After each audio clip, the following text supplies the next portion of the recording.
My name is Bill Kennedy. I'm the site manager here at Fort Ancient. I'm also the site manager for Serpent Mound.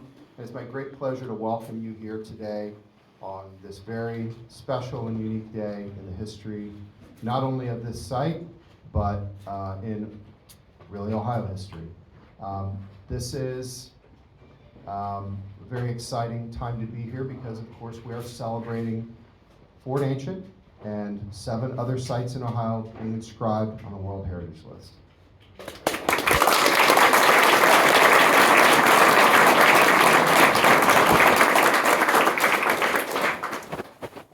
Who would have thought over 130 years ago, when the state of Ohio decided it was important to preserve this place, that we would be sitting here at what is now a World Heritage Site. In 1890, the Ohio legislature authorized the purchase of the parcels that at that time were family farms, so that Fort Ancient would be preserved. It's not just that it happened a long time ago, it's that is a very early date for people to be thinking about the preservation of historic and archaeological sites. That what we think of historic preservation was pretty progressive in that time. In 1891, they purchased the first parcels here at Fort Ancient, and it became actually Ohio's first state park. It would take 18 years until they acquired all 3 parcels that form the core of what is now Fort Ancient Earthworks. So even in those early days, it was an uphill climb. It's always been a lot. So we're going to have several speakers today. We're going to talk about different aspects of what this means. And we'll also, at the end, you'll hear from me again. I'm going to tell you some of the other things that are going on today. And we just want to thank you so much for being here and being part of this unique moment. I would like to introduce Megan Wood. She is the CEO and, excuse me, I'm messing it up. She's our CEO. Megan Wood is the CEO of Ohio History Connection, and she's going to come up and join us here. Please welcome Megan.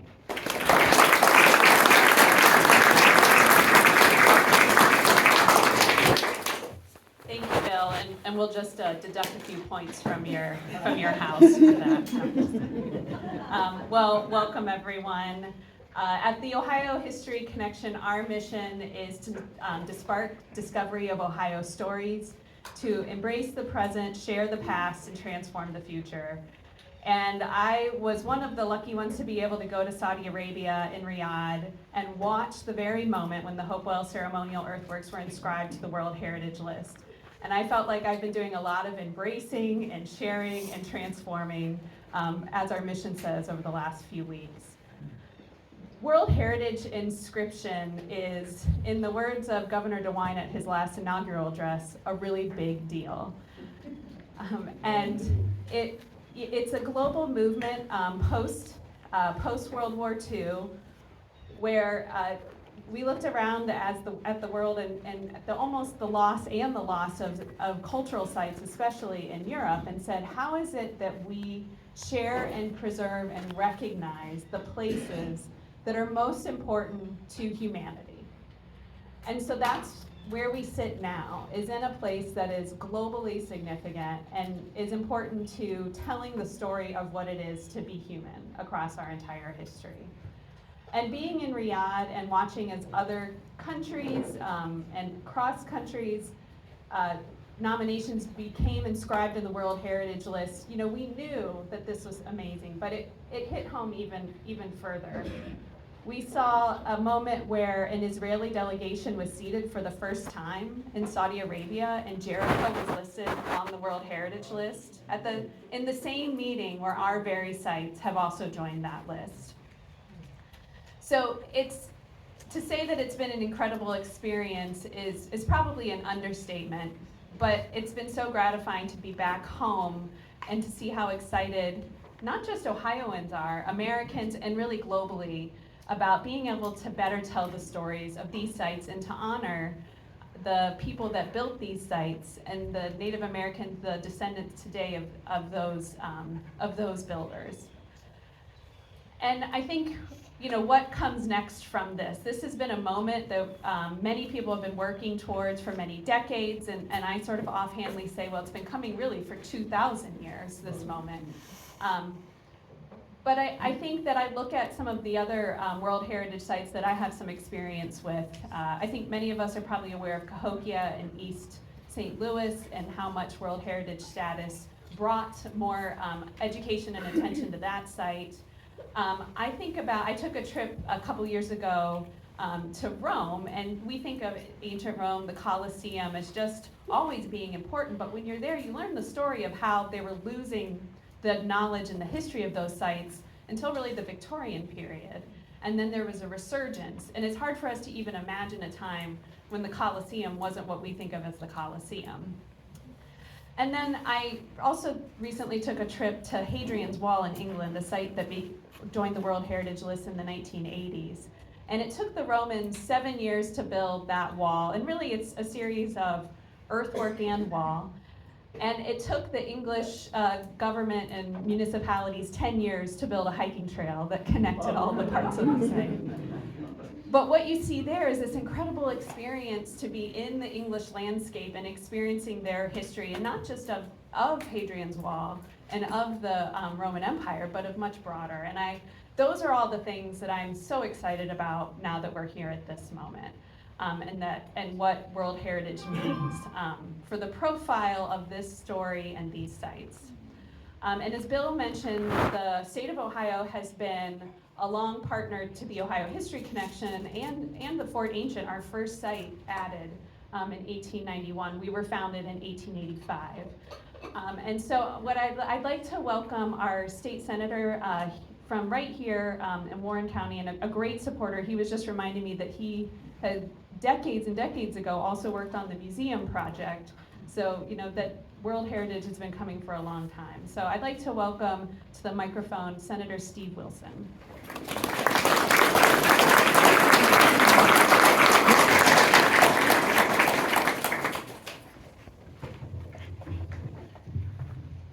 Well, good morning. What a day. Yeah. What a day. And thank you. Thank you to everybody in this room. There isn't one of you that didn't in some way participate in making this incredible inscription possible. Appreciate it. Appreciate it.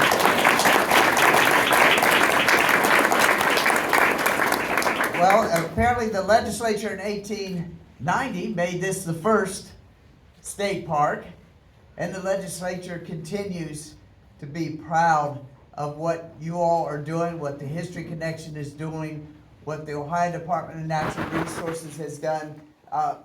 It's just been an incredible partnership. I had the pleasure of touching it in many ways back when I led the campaign to build the museum here. Back when 2 decades ago, we started on this particular journey full speed ahead. And not only that, but Hope Taft is in the room, and we walked ancient Ohio. Hope had the vision that we needed to promote this by walking from site to site to site. And we did that. And it was an incredible journey. And these sites are just unbelievable when you learn all of the background. And we made that walk, which you would have driven in a couple hours. We made that walk over a series of weekends from the March 21st to June 21st. Notice the significance.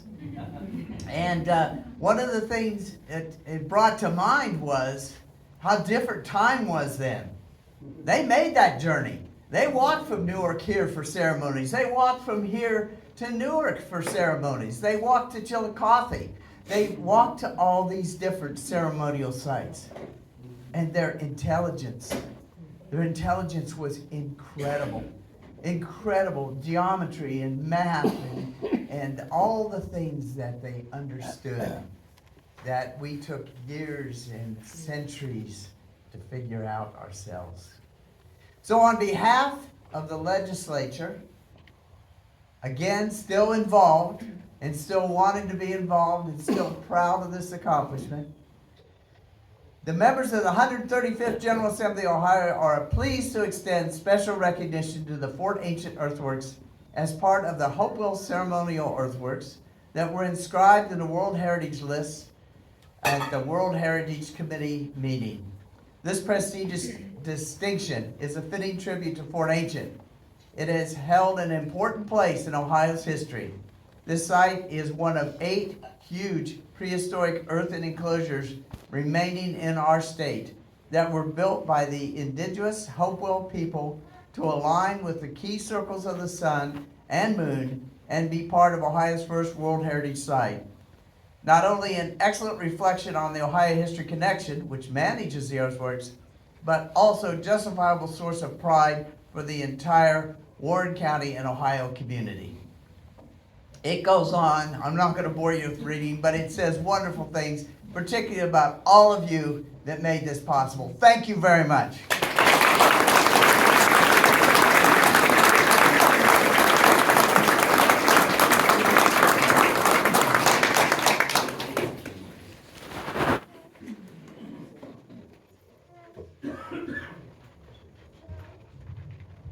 Thank you so much, Senator Wilson.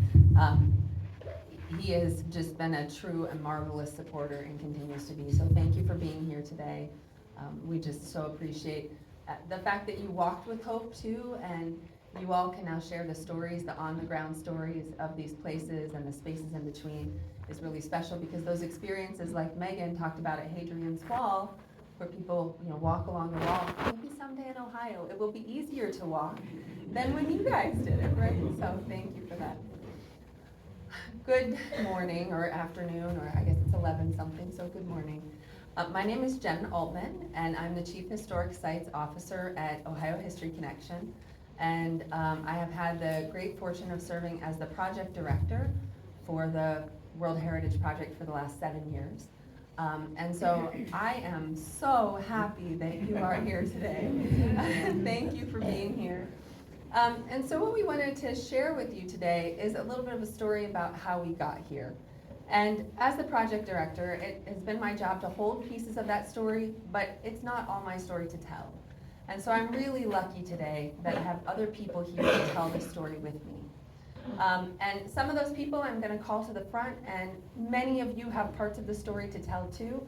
So as we start, I just want to ask anybody who has understands themselves to have been part of this project, right? Whether you're a World Heritage Ambassador, or you've been staff, or whether you've supported with, through the legislature, would you please take a moment to stand up, because we would love to thank you. So I'm going to ask you just to identify yourselves, and don't be shy about it. If you really work to make this happen, please stand up.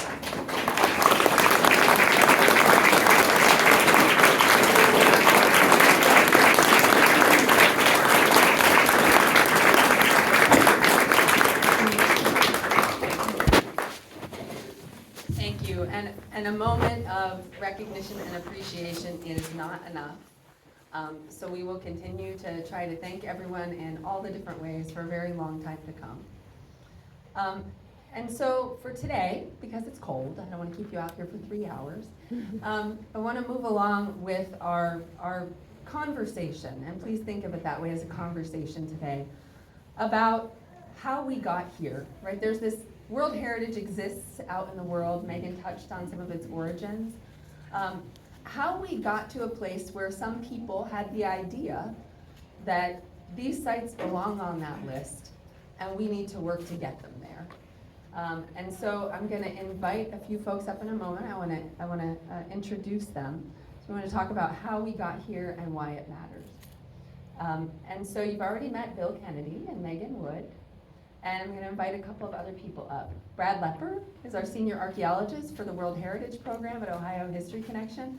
And Brad has a wonderful and long history with these sites, and talking about them and teaching about them and helping people, helping us understand them, and then sharing that with the world. So really glad to have Brad here.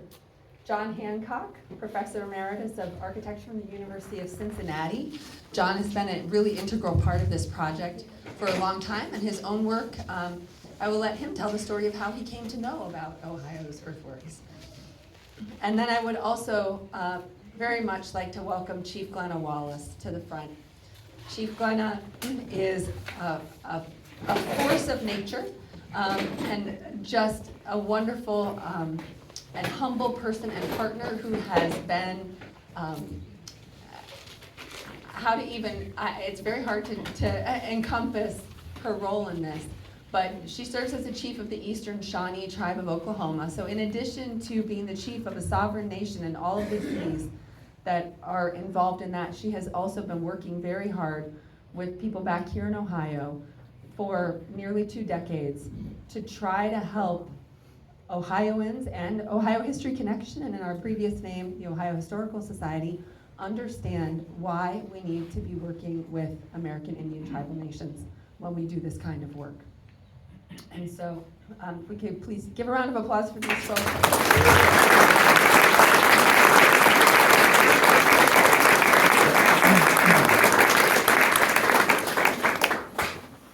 So we have a story to tell, and this is, like I said, a conversation. I'm going to toss it around to different people to tell their parts of the story, but I'm going to give you an overview very briefly of this idea plus sometime around 2000, and they can tell me when they think it started. We'll hear from them in a minute. But sometime around 20 plus maybe a few years ago, this idea that Fort Ancient and the Newark Earthworks and several of the sites at Hopewell Culture National Historical Park in Chillicothe or near Chillicothe belong on the World Heritage List. And so how we move from that idea to then in 2008, these sites known together as the Hopewell Ceremonial Earthworks were added to the United States tentative list for World Heritage. So every country that's part of the World Heritage Convention, which is a treaty countries sign on to, every country that's part of that convention can keep a tentative list of sites they think that they might propose for World Heritage in the future. And in the United States, the National Park Service manages that list. And by 2008, people here, some of the folks up here at the front and other folks around the state worked together to put together a nomination to add these 8 sites to the US's tentative list for World Heritage. So that was like official step 1, right? The idea comes first, and then official step 1 is you gotta get it on the tentative list. So that happened in 2008. And then there was a decade of hard work. Think about how many of you heard about this idea between 2008 and 2018, right? Oh, World Heritage, what is that? Why would we do that? Fort Ancient, okay, that might belong on the World Heritage List. And so many people went around and shared the idea and started to put together the pieces of an actual nomination for World Heritage. So World Heritage nominations are long documents, and they have to cover the details of the site, the history of the site, how the site is managed, and all these various pieces. And to put that together, it takes many, many people, and it takes many years. And by 2018, we had progressed far enough in that work that the National Park Service's Office of International Affairs that we work with on World Heritage said, we think you're ready to actually be invited to prepare this nomination, right? So you have to prepare parts of it before they can tell you ready. And so in 2018, that official notice went out that we were invited to prepare a nomination for World Heritage for the Hopewell Ceremonial Earthworks. And then there were, for the next 3 years, head down, nose to the grindstone, actually putting the document together. So all of this work that has happened over the last decades, 100 plus years, in understanding what we can about these places, came together. And I want to hold up this document. This is the nomination dossier for World Heritage that we submitted to the National Park Service's Office of International Affairs in DC, that they then, and as I always say, it's a very COVID story, they then, in a parking lot meeting, I understand, turned over to the State Department, because people weren't working in the office, it was COVID, And then the State Department sent somebody on a plane to Paris with copies of this and hand-delivered it to the World Heritage Center in Paris. And so that's, starting at that point in early 2022 is when an official evaluation of this nomination began. And so what that meant was, electronic copies of this were sent to experts all over the world. We still don't, we won't know who all those people were. But they combed through it, they understand World Heritage, they look at, they do this regularly, so they understand what the requirements really are, and they generated questions. And then we had an on-site review. We had a reviewer who came, and he is very familiar with World Heritage. We took him to all the sites, we answered questions for a week, and then he wrote up his notes, and they put all of that together. Eventually, it's from back and forth, more questions, more clarification. They put that together into a recommendation to the World Heritage Committee. And World Heritage is a UNESCO program. Countries rotate on and off that committee, but at any given moment, 21 countries sit on the committee. And so this recommendation went to the 21 countries that sit on the committee, and it was, I think, probably in June of this year, we found out for sure that that recommendation was that they should be inscribed, meaning added to the World Heritage List. And that, in fact, there were no real conditions on that. That it was sort of a clear case, right, that they should be added to the list. So we knew that in June, but the meetings were in September, and you're never sure until it actually happens, right? So we knew that it was a strong recommendation. The reviewers had seen it was a really strong nomination. They felt like the sites belonged on the list. But then we traveled to Riyadh, some of us, and it was representatives of the National Park Service, of Ohio History Connection, and of 5 of our tribal nations partners. And Chief Glenna was one of those representatives who came with us. And you listen to other nominations, and some get inscribed, and some get a lot of debate, and some get very little because they're clear-cut cases. Well, on September 19th, we had approximately 5 minutes of consideration in front of the World Heritage Committee. There were no questions, no objections. They were just added to the World Heritage List. Yay.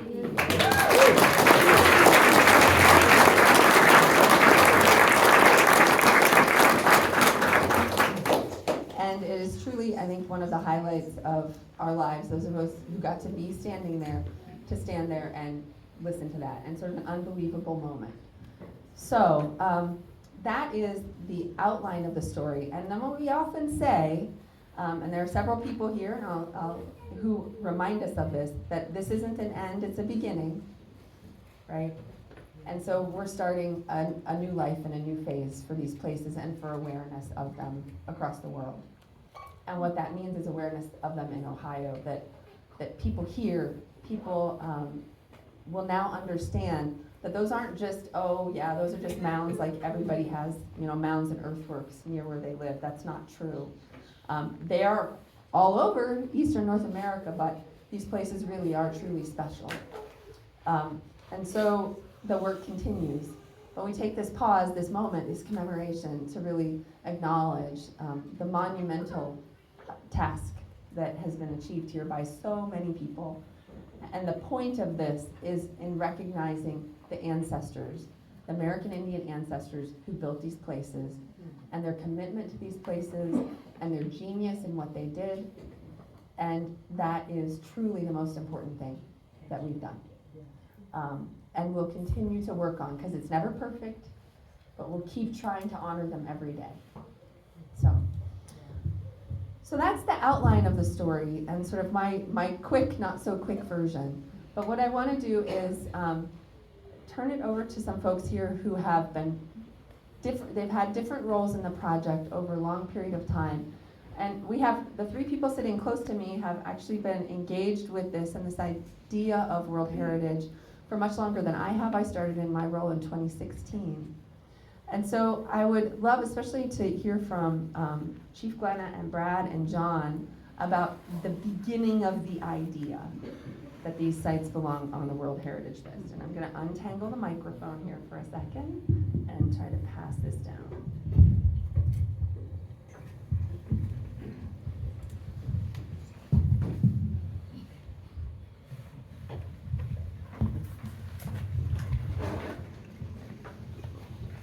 Anyone want to volunteer to be the first? Talk about the origin.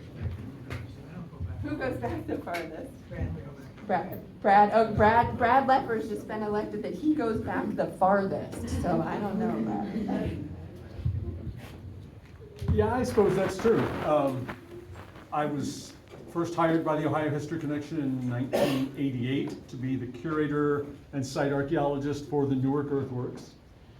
And I don't remember when it first dawned on me that these sites deserve to be inscribed on the World Heritage List. Newark in particular, that was where my work was focused, and it's where my subsequent research has been focused. But it has since broadened to include the other sites as well. But within a couple of years, I felt these should be World Heritage Sites, but I was a voice crying in the wilderness then. But it was in like the 2000s, early 2000s, that we did a big planning grant for the Cultural Resource Management Plan for the Newark earthworks. And we involved all kinds of stakeholders. The room was filled with people. We had to break up into groups to discuss various things. And one of the outcomes of that was a plan. And one of the recommendations in that plan was that we should work to inscribe the Newark earthworks on the World Heritage List. And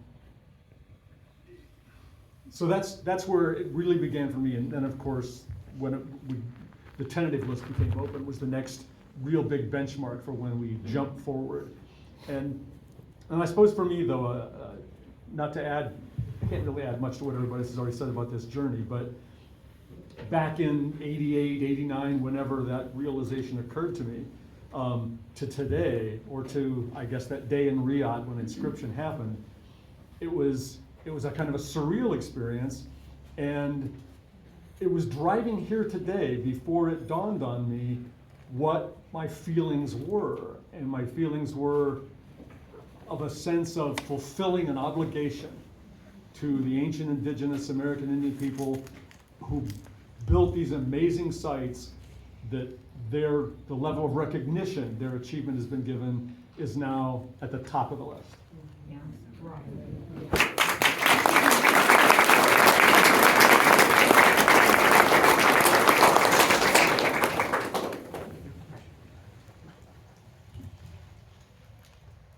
Well, I came to Cincinnati to teach architectural history at the university in 1978. And I was doing that for about 15 or so years. And architectural history was, my specialty anyway, was mostly European. And one day, about 15 years in, a new graduate student came into my office and he said, I want to do my thesis on the earthworks of Ohio. And I said, the what? So he brought in the drawings and the maps and so forth the next day, and I said, I had no idea that these amazing things existed, and even for quite a while I didn't know how amazing they actually were. But my involvement so I did get involved, and I started doing public education programs about them and some media work and so forth. My first news that there was a World Heritage nomination in the works was just after 2008, and a group got together at a series of meetings at the Ohio History Connection, and we sat around the table. Brad was there, and a few other people who might be in the room were there back in 2008. And I remember the feeling of those meetings was, you said, okay, well, gee, this is a big deal. What do we do? What do we do first? How do we get started? How do we get organized? And I think from that day forward, all the way almost until the book went in, there was a continuous learning curve about, gee, this is more complicated than we thought. This is more work than we thought. we need expertise here and there and somewhere else that we didn't know we needed, but we need it. And so that was a long process. That was the 10-year period. And of course, a very key moment during those 10 years was in 2016 when a small group of us formed a search committee to hire Jen Altman, and that was a huge step forward. It really took off from there. What was I going to say next? I think I had 3 points. I suppose my role became, during those last 3 years, the role of wordsmith and photographer and a design supervisor for the dossier book. And I'm very proud of how it turned out. We had a wonderful support. Lots of people were on the team.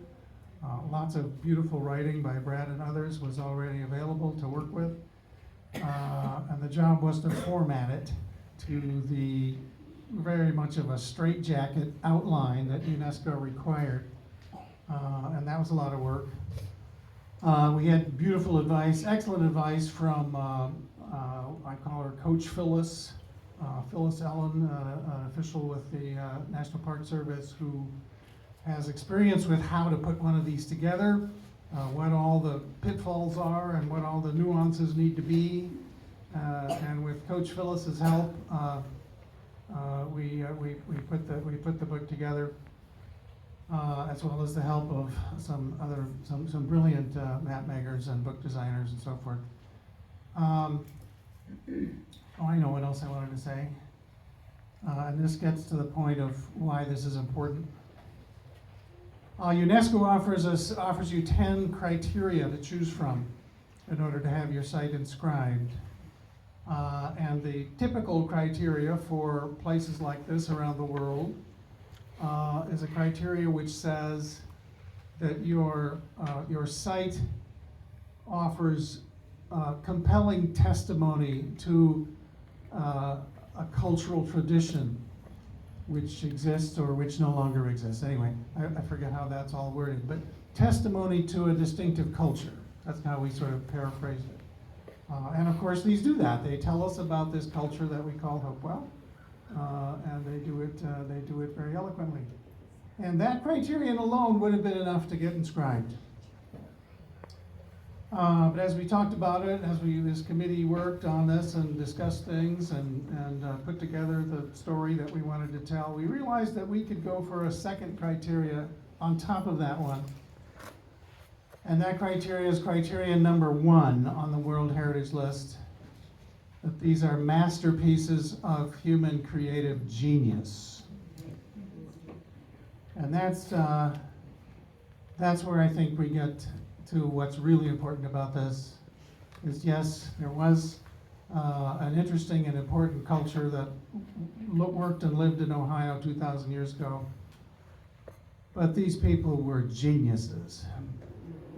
The level of geometrical and astronomical and architectural precision that these works embody is just about literally beyond belief. So that became a second story that we could tell within the nomination, and I think that speaks to the importance of these places getting onto the global stage and underscoring the fact that an American Indian culture here 2,000 years ago were geniuses. I think I should stop there and pass it to Chief Cannon.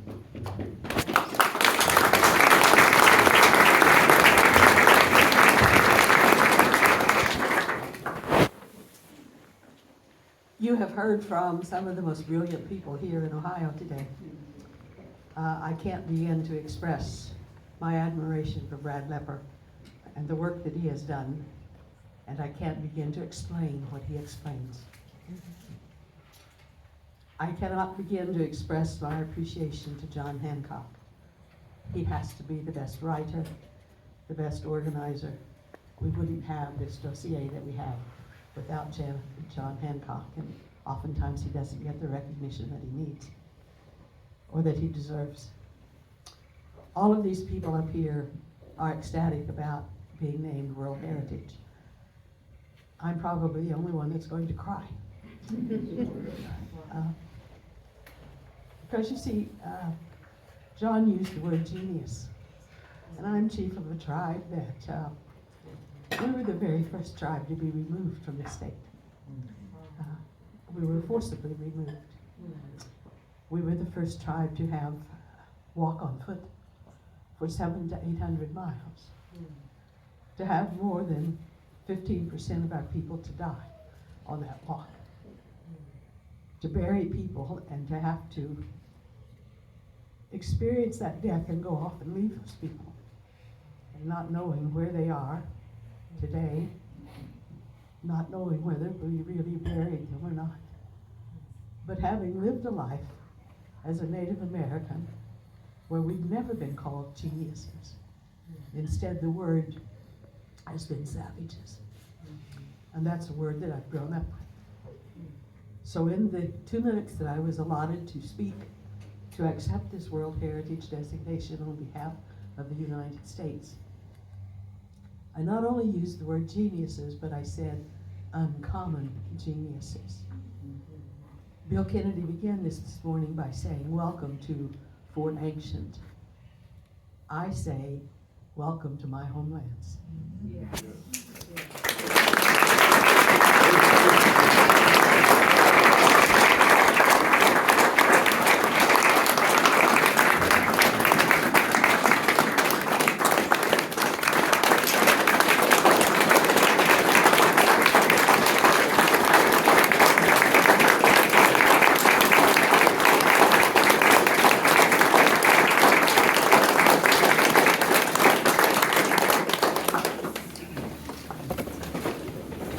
I came upon Newark Earthworks quite by accident.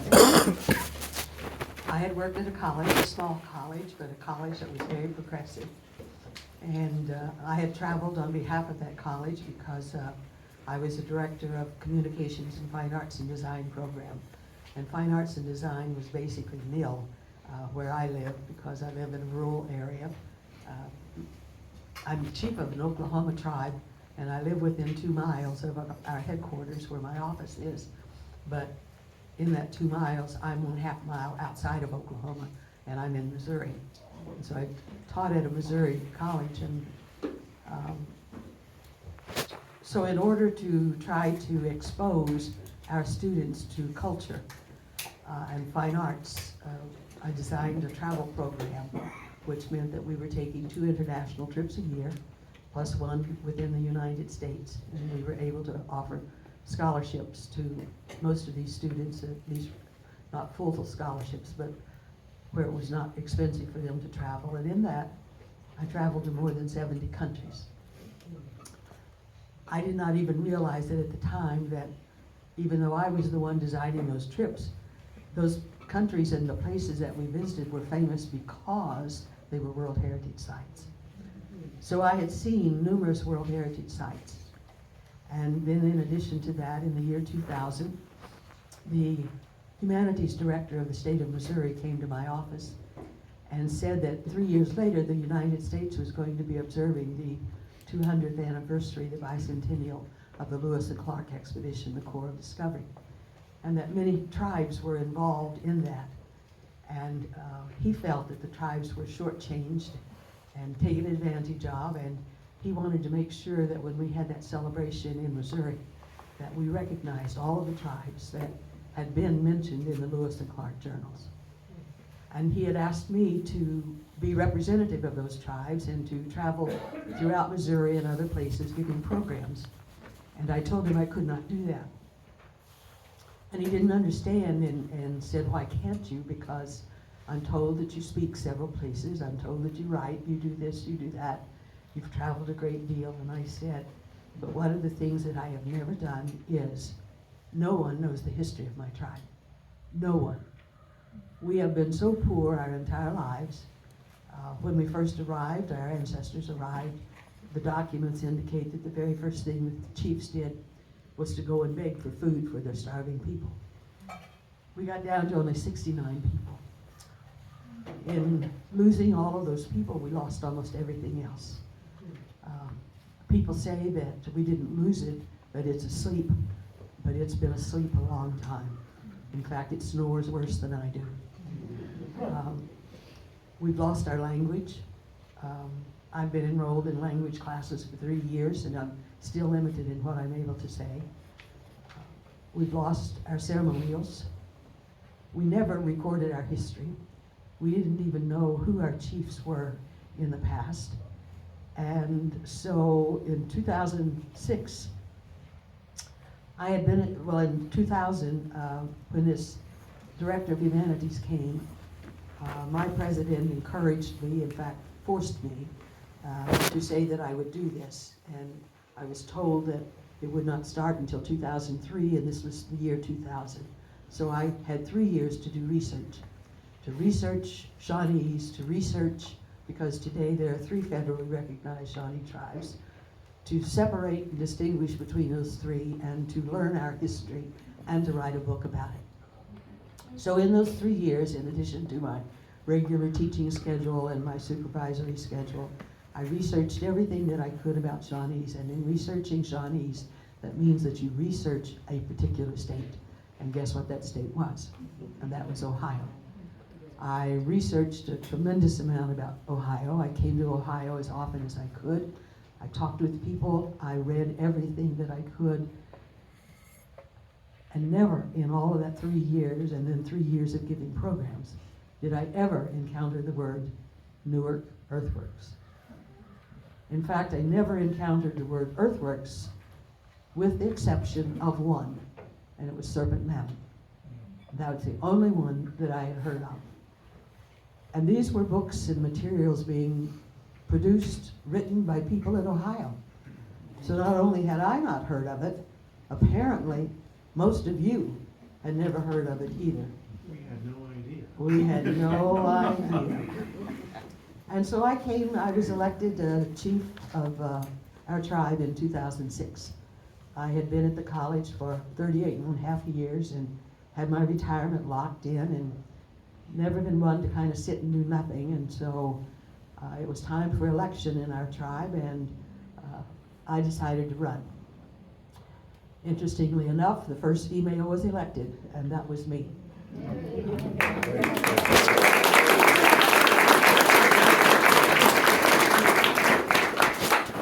In doing all of my research, I had read a biography of a very famous man that all of you have heard of, and that man was Tecumseh. And I've read many biographies of Tecumseh, but this one was written by John Sugden, who is an English author. And Ohio State University was sponsoring a lecture series about Native Americans and Ohio, and John Sugden was one of those lecturers. And so I knew that John Sugden was coming to Ohio State University, and I came to Ohio to listen to John Sugden.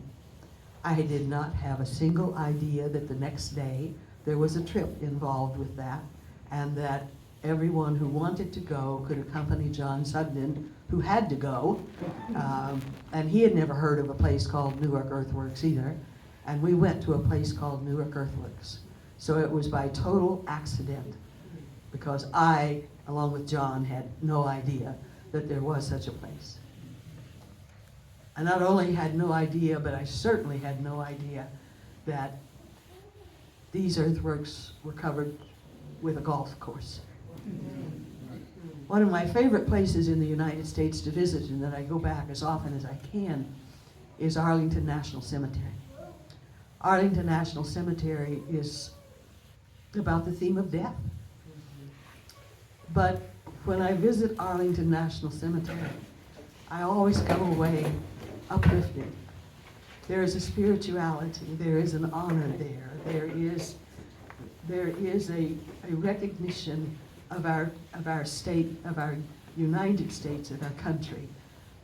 You leave with a feeling of pride, and you leave feeling elevated, and you leave feeling more educated as you walk along some of those stones and those tombstones and read the stories and visit John F. Kennedy's grave and read all of the quotations there.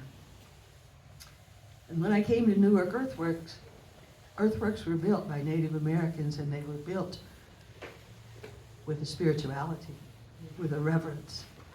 But there's no spirituality, there's no reverence with a golf course. I'm not saying that there's not excitement, I'm not saying that there's not good things, I'm not opposed to golf, but it doesn't have anything to do with the people who built it, the reason that they built it, the sacrifices that they made. And I walked away, when I first saw it, I was actually told that it didn't belong there and shouldn't be there because there was a golf tournament that day. And there's only one path to walk to go toward that viewing platform, and that's the cart path that they also take, that they were driving to take the golfers from one place to another, to take the visitors from one place to another. And we were trying to walk on that cart path, and we were in the way. And they became irritated with us, even though we were kind, we were polite. And they said some things to us of get out of the way, get back. We're having a tournament here today. You shouldn't be here. Come back another day. Like I lived in Missouri near Oklahoma, and they were open one day a year that I could plan a date, you know, just for that one day. Especially when I had no idea the place was there. I ultimately made it to that viewing platform. And when I looked out, I had an idea. I could not believe what I was seeing. Tremendous pride, knowing that they were built by our ancestors.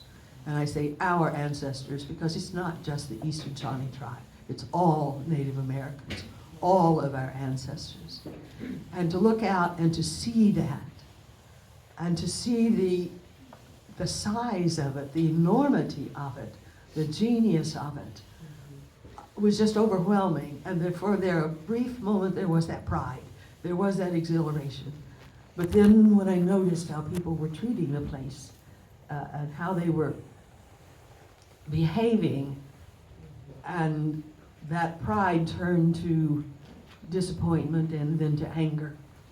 And I stood on that site and felt about like I feel right now, that it was all I could do to keep from crying. As I walked down those steps, a biblical verse was all that I could think of.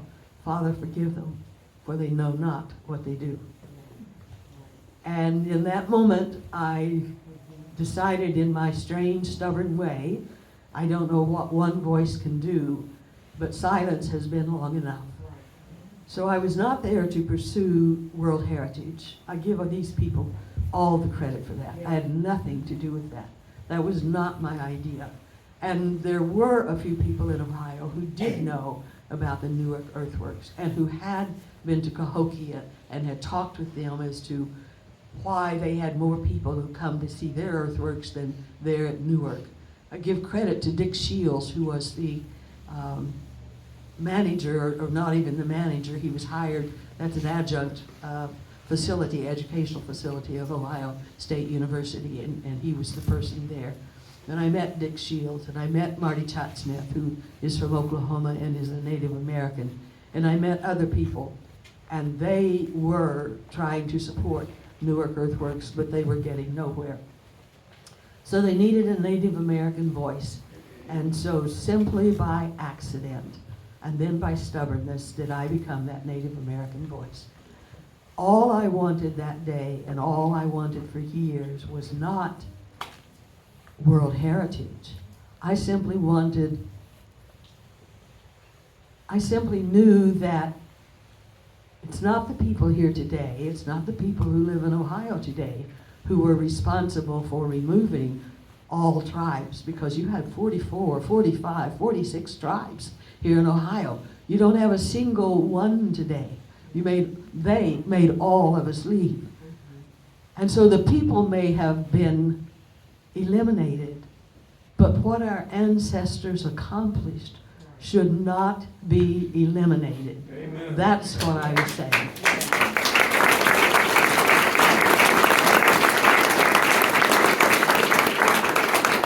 And that's all I was saying. We have been removed as a race, but our accomplishments of our ancestors should not be removed and should be preserved. And so from that day forward, That was my conversation with Ohio, and at that time, Historical Society. The first 2 or 3 years, they weren't always the friendliest conversations.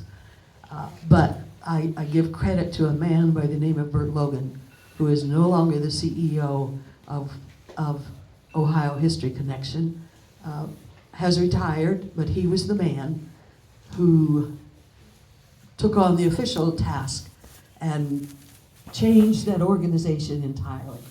And so when I talk about Newark Earthworks, I've said I'm not going back there because yes, we have the World Heritage designation, and yes, we've been recognized as our genius and their uncommon genius, but we haven't removed that golf course. And so for me, it is not over.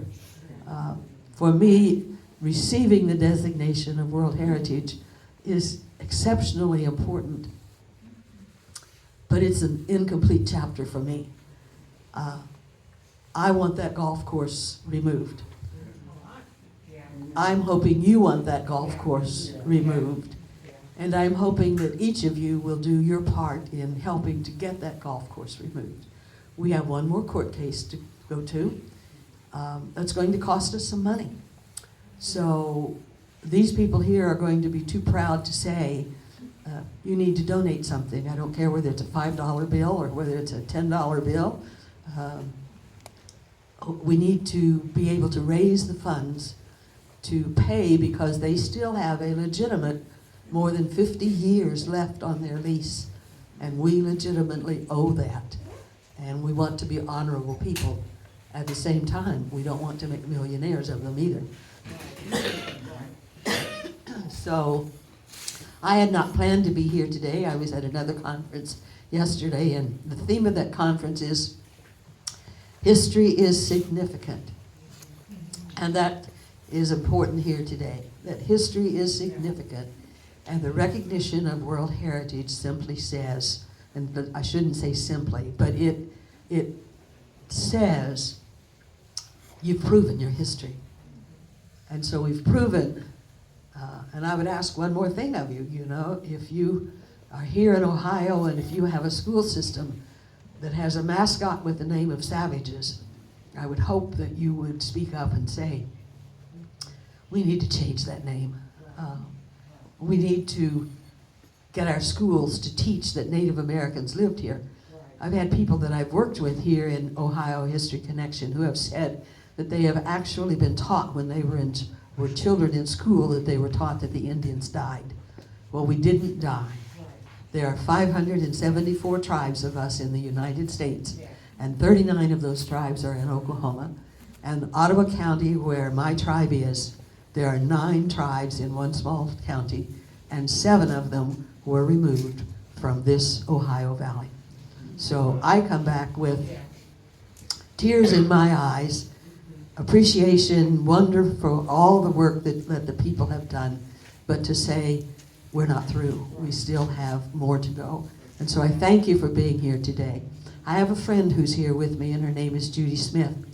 And she's been asking about what are all the mounds like, and I've been trying to tell her some things. And when we were driving here, or in fact yesterday when we were talking, I said, and I truly said this, I said, Fort Ancient is the place that has the friendliest staff, the most dedicated staff, and who will do anything for you.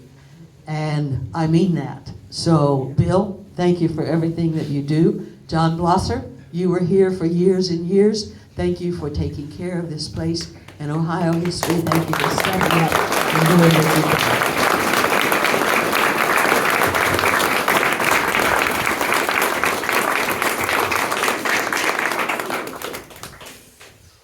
Thank you. I mean, right? What do you say after that? Except that Chief Glenna, you know, you always talk about how it's not done.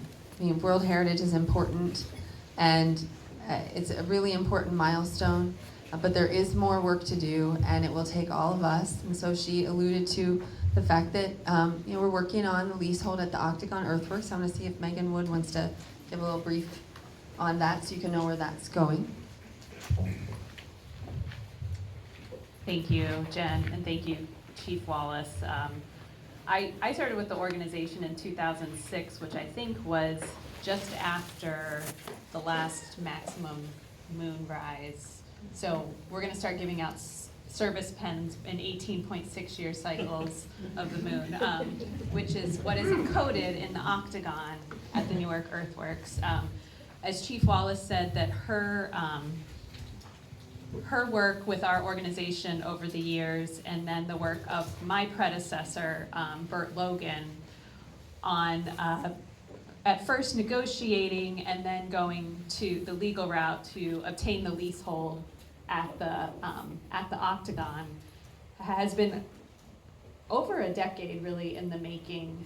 And on October 17th, we will be seating a jury in a jury trial to assign the amount that we pay the country club, our tenant, so that we can end the lease and open the site to the public. We expect that jury trial to take about the week, and then we have a short prescribed amount of time before we pay the amount. And then hopefully very shortly after that, we'll be able to open the site up for public. And it will take us, again, the work ahead, many years, if not, a decade or more, to do restoration work and make that site honoring and a preserved earthworks site a sacred ancient site. So we do have a lot of work ahead of us there.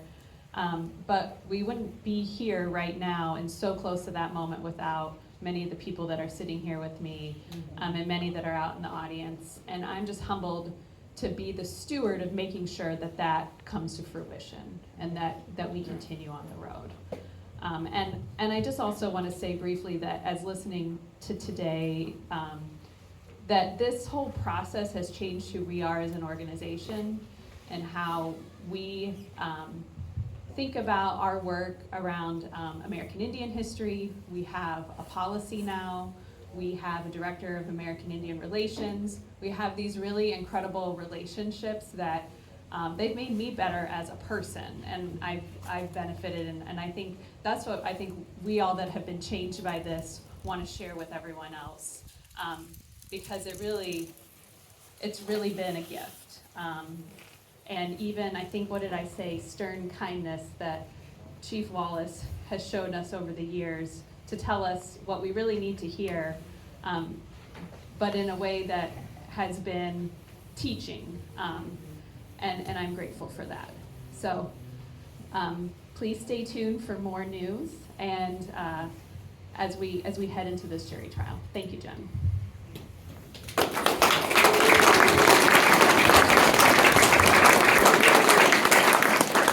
Thank you so much, Megan. And there is lots more to come, but I also know that it's everyone's been sitting here for almost an hour. So I just want to say a couple of quick things overall. We're lucky to have our National Park Service partners here. I saw Susan Nicely. There she is in the back. If you have questions about the sites in Chillicothe and Ross County, please talk with our NPS colleagues. They have a lot of great programs and events.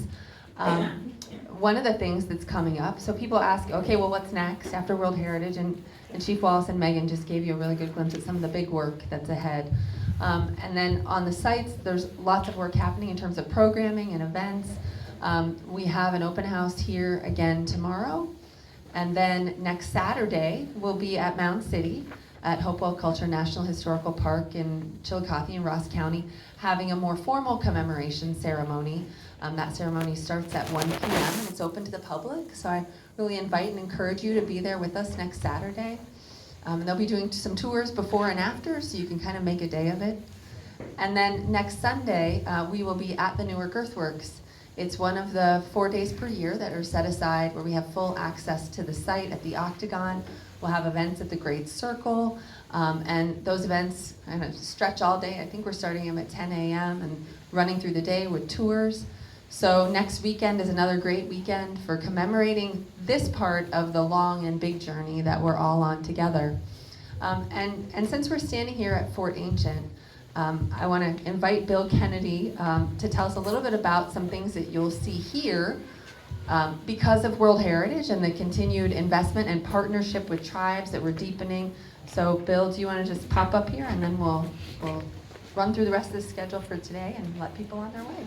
Thank you. Thank you, Jen.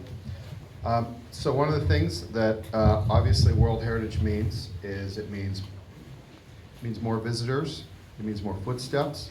We spent a lot of time planning and working towards building our capacity here at Fort Ancient.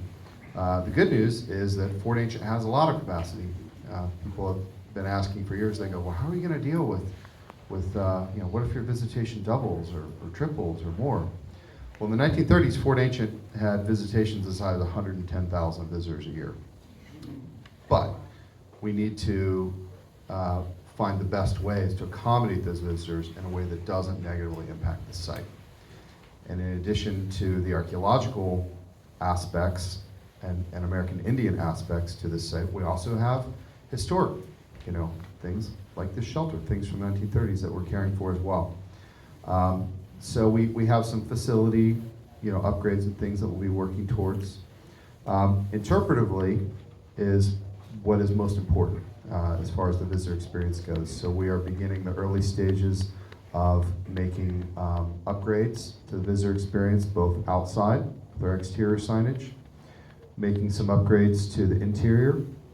And one of the key things about upgrades is that when Fort Ancient's museum was expanded and built to what you see today, that was in the late 90s. That was before we were doing consultation with our tribal partners, and it was a different era with different goals. I'm super excited to share the Fort Ancient Museum. It's a wonderful facility, and it is the only place in Ohio where we attempt to tell the entire American Indian story in Ohio, from the Ice Age up to post-contact. There is no other museum in Ohio that attempts to do that. But we can do it better, and one of the ways we will do it better is by working with our tribal partners and incorporating their voice into how that heritage is being presented. Jen told you about some of the events that are coming up. As far as what else is going on here this weekend, if you have not been on a tour already today, one of the things that is going to happen in about 20 minutes is, I can't remember if it's Brad or John, but John is going to lead a tour at 12:30, leaving from just outside the picnic shelter here.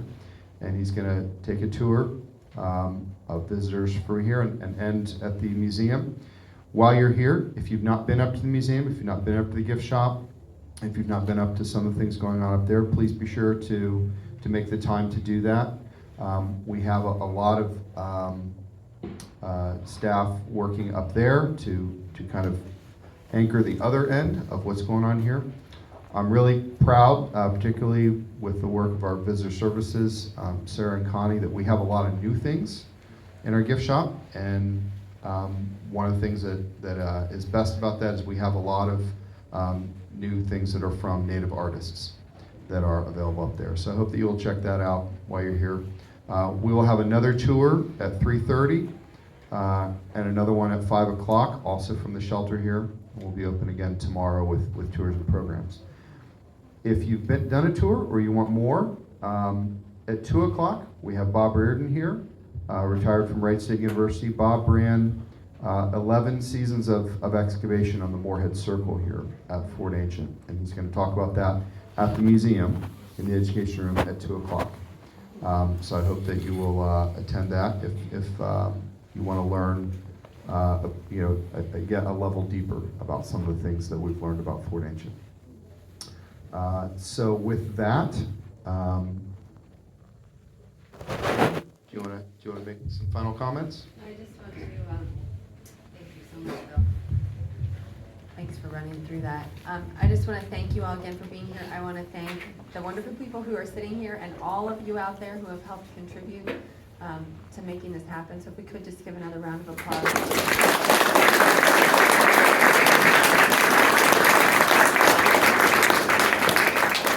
If you are interested in seeing the actual copy of the nomination dossier, I will just leave this one up here. Please feel free to come and look at it. And just stay with us on this long journey. Again, this is a great milepost on the journey, and there's always more to come. So thank you for being here today.